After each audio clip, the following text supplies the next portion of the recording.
Khammam parliamentary BJP అభ్యర్థిగా తాండ్ర వినోద్రావును party అధిష్టానం ప్రకటించింది. ఈ నేపథ్యంలో ఖమ్మం నగరంలో ఆయనకు ఘన స్వాగతం పలికేందుకు బీజేపీ నాయకులు, కార్యకర్తలు పెద్ద ఎత్తున పాల్గొని బైక్ ర్యాలీ నిర్వహించారు. పార్టీ కార్యాలయంలో బీజేపీ పార్లమెంటరీ అభ్యర్థి తాండ్ర వినోద్రావు మాట్లాడుతూ, నరేంద్ర మోడీ, జేపీ నడ్డా, కిషన్ రెడ్డిలు నన్ను నమ్మి ఈ అవకాశం కల్పించారన్నారు.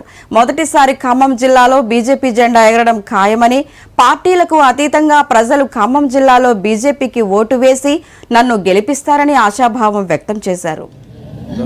ధర్మారావు గారు వీరందరూ నన్ను నమ్మి విశ్వసించి ఖమ్మం ప్రజలకి మనము న్యాయం చేయొచ్చు, మనము ఖమ్మం ప్రజలకి ఏ విధంగా సహాయపడవచ్చు, కేంద్రంలో అనేక నిధులున్నాయి, అనేక స్కీమ్స్ ఉన్నాయి, అవి ఖమ్మం ప్రజలకి ఎలా అందాలి, ఎవరైతే మంచిదని వారు ఆలోచించి నన్ను ఎంపిక చేసినందుకు వారికి నేను కృతజ్ఞత తెలుపుకుంటున్నా. ఇప్పుడు మనకి ముందున్నది ఎలా మనం ముందుకు పోవాలి, ఎలా అయితే మన ప్రజలలోకి వెళ్ళాలి. నాకు బాగా విశ్వాసం ఉంది. ఇప్పుడు చూసిన వాళ్ళ రియాక్షన్ చూడడం కానీ, వాళ్ళ ముఖంలో ఆనందం కానీ, ఖచ్చితంగా ఈసారి ఖమ్మంలో వికసిస్తుంది. దీనికి ఇప్పుడు ఉన్న ప్రజల ప్రేమ అదే నిదర్శనం. ఇప్పుడు మనం ఏమి చేయాలనేదే లక్ష్యం.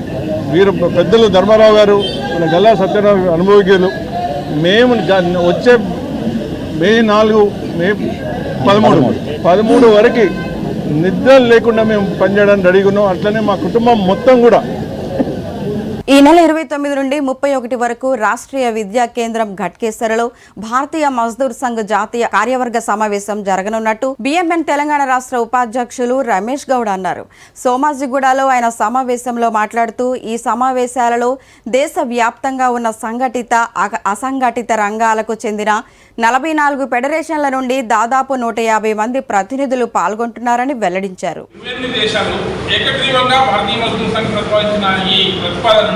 ఆమోదించడం జరిగింది.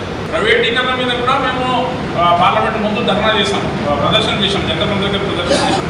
ఏదైతే ఈపీఎఫ్ దాదాపుగా అసంఘటిత కార్మికులు ఉన్నటువంటి చేనేత, బీడీ, ఆటో, అమ్మాలి, గీత నేత ఏదైతే చేనేత కార్మికులు ఉన్నారో ఈ రోజు వరకు కూడా ఈపీఎఫ్, ఈఎస్ఐపీ లేదు.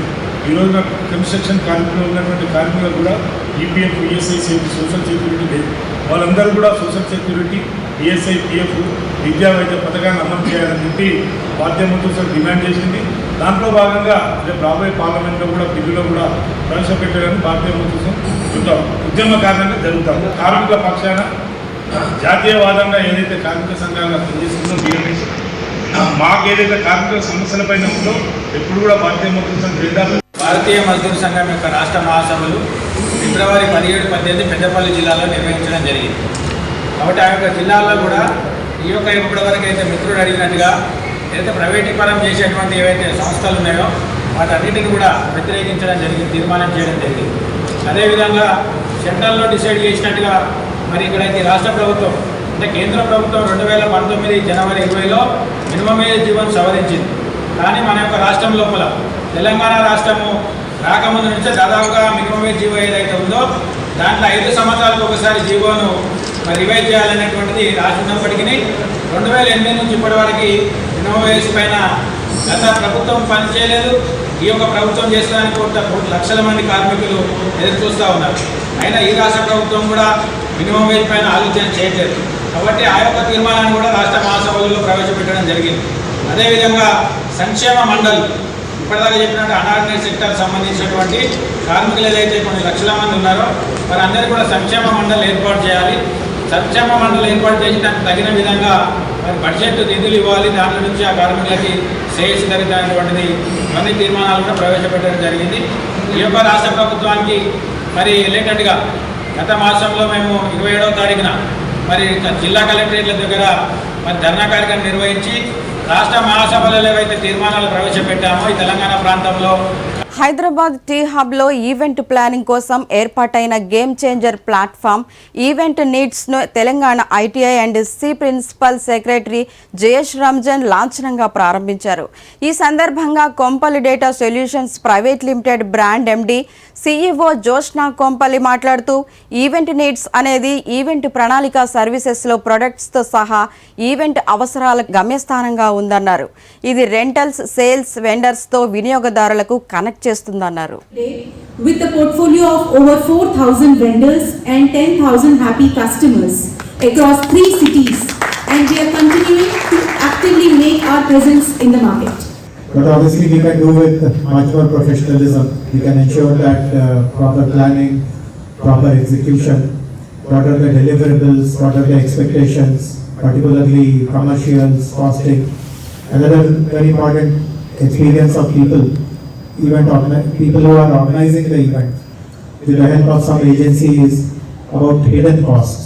Like they plan their event in a particular budget. They are told that it will be done within that budget, but suddenly all kinds of hidden costs are sprung in their face. So the industry requires better organization, better professionalism, and I am very confident that a technology-enabled solution of this kind through an app will definitely bring a complete sea change in the way this industry is organized.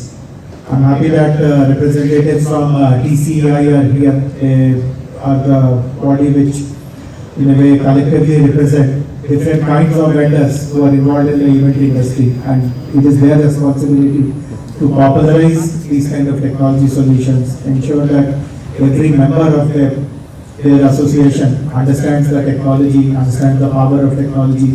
And of course, whatever is being developed today, one can bring lots of improvements through experience.